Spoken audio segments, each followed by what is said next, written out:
Bir varmış, bir yokmuş diye başlar masallar. Kaf Dağı'nın ardında iri cüsseli devler yaşarmış diye devam eder. Bu dağ zümrüttenmiş ve ışıl ışıl parlarmış diyerek daha gizemli hale gelir.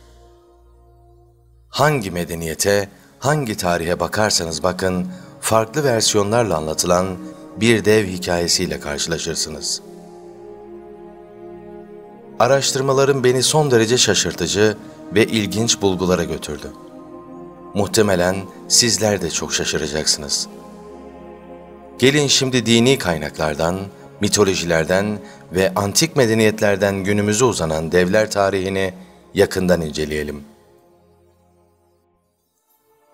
İslam inancına göre insanlık Hazreti Adem ile başlar ve bu durum Hazreti Nuh dönemine kadar devam eder. Nuh tufanı ile birlikte tüm medeniyet yok olur ve yeni bir nesil dünya hayatına başlar. Bu yeni neslin gelişi Kur'an-ı Kerim'de şöyle anlatılır. Şüphesiz bunda sizin için bir takım ibretler vardır. Çünkü biz kullarımızı böyle denemişizdir. Sonra onların ardından bir başka nesil getirdik. Hazreti Nuh dönemine kadar olan kısım ise büyük bir sırdır. Ancak Tarihi Taberi isimli eserde insanların yüzlerce yıl yaşadığı ve devlerin olduğu bir dönemden bahsedilir. Bu dönemde insanların devleri ve cin şeytanları görebildiğini anlatır. Aynı zamanda devler ve insanlar arasında bir düşmanlık yaşandığını, bu durumun Nuh tufanına kadar sürdüğünü, Nuh tufanı ile birlikte son bulduğunu nakleder. Bu durum yine Taberi'de şöyle anlatılır. İnsan ırkı yaratılmadan önce yeryüzünde devler yaratılmıştır. Bunlara can derlerdi ve onların oturduğu yer havada oldu. 7000 yıl bu cihanda hüküm sürdüler. Sonra candan cinleri yarattı ki iblis onlardandı. İblis ise bu ana kadar henüz şeytanlaşmamıştı. Zira hikayenin devamında iblisin yeryüzünde bozgunculuk çıkaranları düzene soktuğu ve onlarla savaştığı anlatılır. Daha sonra ise elde ettiği başarılar sonunda benlik duygusu gelişerek kibirlendiği ve böylece şeytanlaştığı anlatılır. Hani Rabbin meleklere ben yeryüzünde bir halife yaratacağım demişti. Onlar orada bozgunculuk yapacak, kan dökecek birini mi yaratacaksın? Oysa biz sana hamd ederek daima seni tesbih ve takdis ediyoruz demişlerdi. Allah da ben sizin bilmediğinizi bilirim demişti. Buradan anlıyoruz ki yeryüzünde insanlardan önce var olan topluluk kan dökmüş ve bozgunculuk çıkarmıştı. Melekler ise bu olayları gördüğü için yeni bir topluluğun yaratılacağı haber verildiğinde bu durum karşısında bu soruyu sormuşlardı. Kur'an-ı Kerim'de ise cinlerin tıpkı insanlar gibi kulluk etmesi için yaratıldığına şurada işaret edilir. Ben cinleri ve insanları sadece bana ibadet etsinler diye yarattım. Daha sonra dünya sahnesinde insan yaratılmış ve Nuh tufanı ile birlikte insanlar tarafından görülebilen cinler ve devler gözden kaybolmuştur. Buraya kadar anlattıklarım dini kaynaklardan öğrendiğim bilgiler. Dünyanın birçok medeniyetinde ise devler hakkında ilginç hikayeler anlatılır. Günümüzde masalsı bir karakter olarak karşımıza çıkan devler, eski medeniyetlerin kesin olarak inandığı varlıklardı. Geçtiğimiz yıllarda Alman Bild gazetesinde ilginç bir haber yayınlandı. Habere göre bir insana ait dev bir parmağın resimleri yayınlandı. Haberin hikayesi ise daha eskilere dayanıyordu. Yıl 1988. Mısır. Gregory Spori isimli bir iş adamı devler konusuyla yakından ilgileniyordu. Mısır'da yaşlı bir adamla bağlantıya geçti. Bu adam baba mesleği olan mezar soyguncusuydu Kahire'nin 100 kilometre kuzeydoğusunda bir köy evinde buluşma gerçekleşti. Ve deve ait olduğu ileri sürülen parmak iş adamına gösterilecekti. Ancak satılık değildi.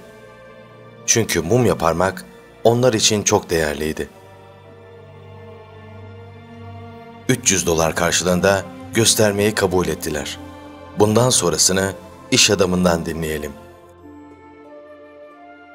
Kemik, deri ve eski bir bez içine sarılmıştı. Bu uzunca dikdörtgen bir paketti. Küf kokuyordu. Ben koyu kahverengi kalıntıyı gördüğümde tamamen şaşkına dönmüştüm. Elime almam ve aynı zamanda fotoğraf çekmem için izin verildi. Bir boyut karşılaştırması yapmak için parayı yanına koydum. Bükülmüş parmak çatlamıştı ve kurumuş küf kaplıydı. Bu şaşırtıcı parmak ancak birkaç yüz gramdı. Mezar hırsızları yetki sertifikası ve parmağın röntgen resmini gösterdiler. İkisi de 60'lı yıllara aitti. Mezar hırsızı kesinlikle parmağı satmayacağını söylüyordu. Anlaşılan o ki bu antik kalıntı o ve ailesi için çok önemliydi. Bu konuyu açıklamak için neden bunca yıl beklendiği sorulduğunda ise şöyle cevaplıyor. Bilim insanlarının baştan ön yargılı yaklaşarak böyle bir parmağın imkansız olduğunu söylemişler. Bu nedenle bu olayın alay konusu olmaması için hikayeyi anlatmamış. Ancak 2009 yılında bu olayı tekrar araştırmak istemiş. Fakat ne mezar soyguncusu ne de mumya parmağı ulaşamamış. Ve tüm izler bir şekilde ortadan kaybolmuş. Bu nedenle tüm dünyanın bu durumu öğrenmesi için açıklamaya karar vermiş. Bu olay son derece şaşırtıcı ve inanılmaz. Peki, Antik Mısır'da gerçekten de devler yaşamış olabilir miydi?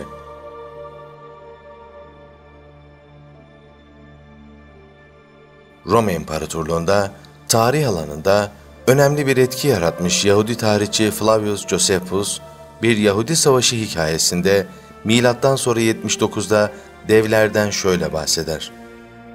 Devler vardı ve normal insanlardan çok daha büyüklerdi.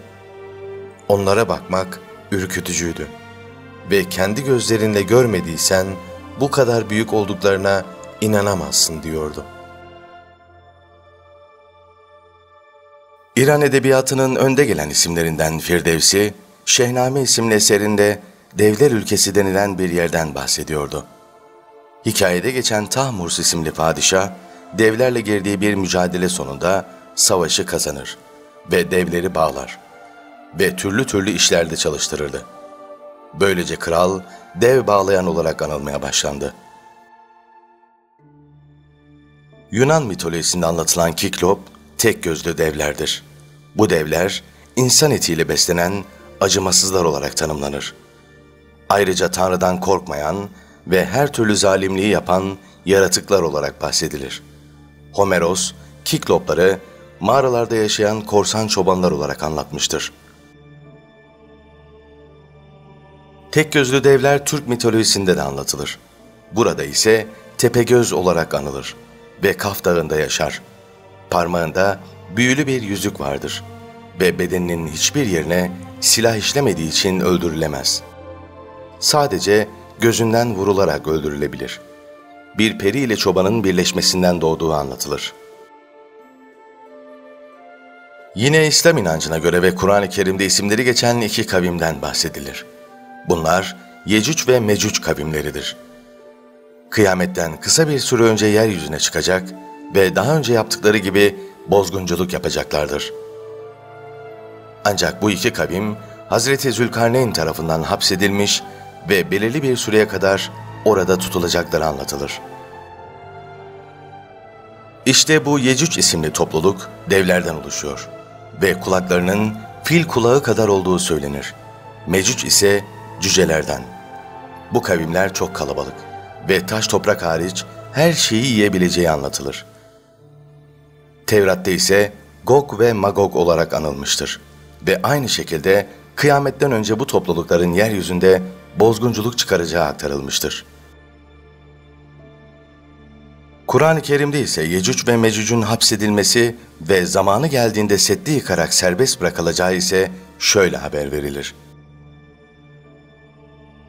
Nihayet iki dağ arasına ulaştığında onların önünde hemen hemen hiç söz anlamayan bir topluluk buldu.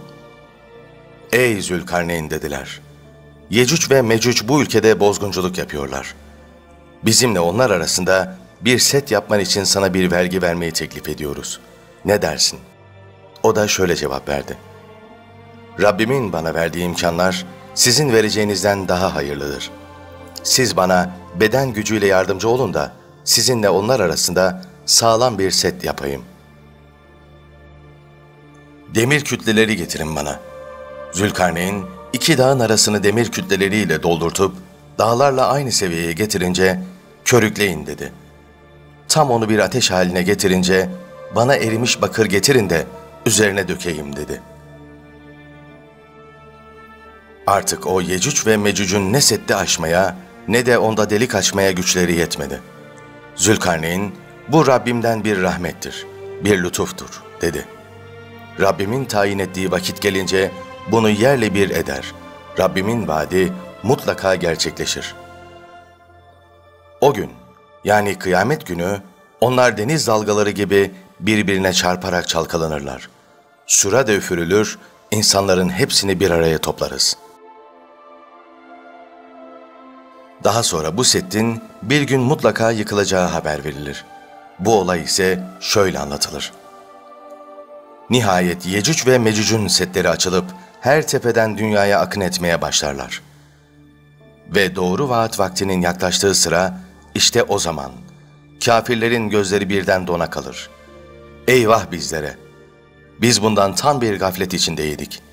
Daha doğrusu kendimize zulmettik diyecekler.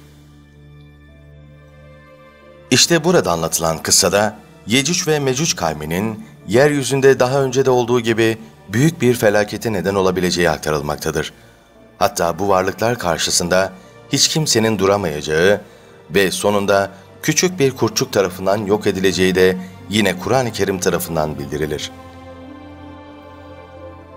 Tevrat'ta da benzer şekilde neflimler denilen devlerden bahsedilir. Gözcüler, düşmüş melekler gibi çeşitli isimlerle anlatılır. Ancak onlar melek değillerdir. Zira bu konu çok detaylı ve hassas bir şekilde işlenmesi gerekiyor. Nitekim hesapsız anlatımlar, gerçeğe aykırı anlamlar kazandırır.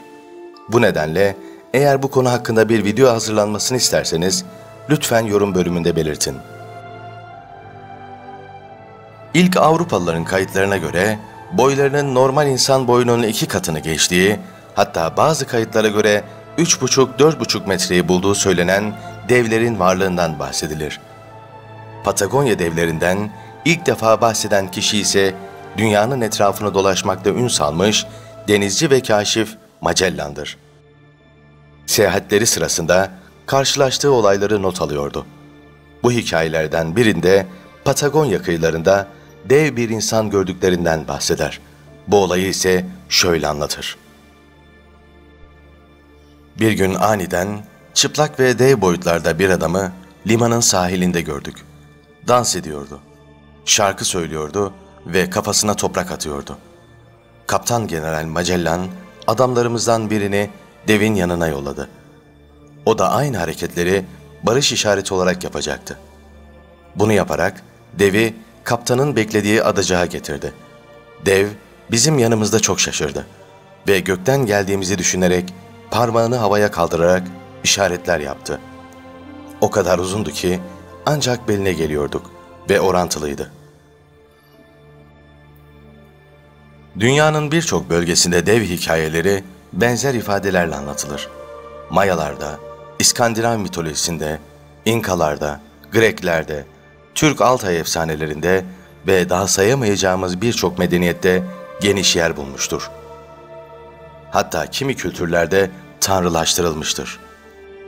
Tıpkı Nuh tufanında olduğu gibi devler hakkında anlatılan hikayelerde farklı anlatımlarla tüm medeniyetlerde yer edinmiştir. Sonuç olarak hepsinin ortak noktası bu varlıkların acımasız, insan düşmanı, ürkütücü ve insanlardan önce yaratılan ilk varlıklar olarak anlatılmasıdır. Sonuç olarak dünyanın farklı bölgelerindeki birçok medeniyet bu varlıkları gerçek olarak kabul etmişler ve bu olaylar nesilden nesile aktarılmış. Günümüzde ise masal karakteri olarak ulaşmış. Gerçek olduğunu kanıtlamak ya da aksini ispatlamak mümkün değil. Ancak geçmişten günümüze gelen kaynaklar bize bu varlıkların yaşadığına dair ipuçları veriyor. Bizler birkaç bin yıllık geçmişimizi sınırlı olarak biliyoruz ve her keşifle birlikte şaşırıyor ve normal insanların yapamayacağını düşündüğümüz yapıları dünya dışı varlıklara yüklüyoruz. Ancak biliyoruz ki gezegenimiz milyarlarca yıldır varlığını sürdürüyor. Kim bilir, belki de masallarda duyduğumuz bu varlıklar üzerinde yaşadığımız gezegenin eski sahipleriydi.